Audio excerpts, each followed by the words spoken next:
a realizar una actividad que consiste en ejercitar el músculo de la lengua, los cachetes y los labios. Es para poder pronunciar bien la R.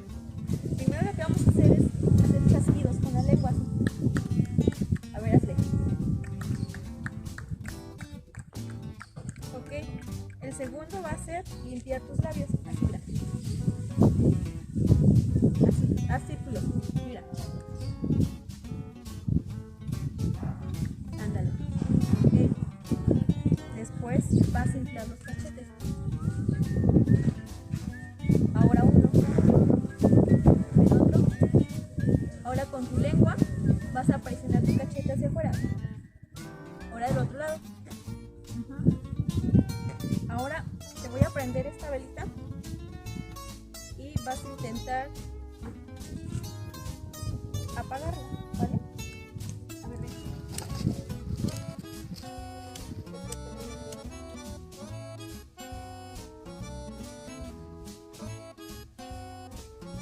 Sóplale despacito, sóplale. Vamos a hacer burbujas, ¿vale? Vas a soplar despacito. Sóplale. Ahora más fuerte. Despacito.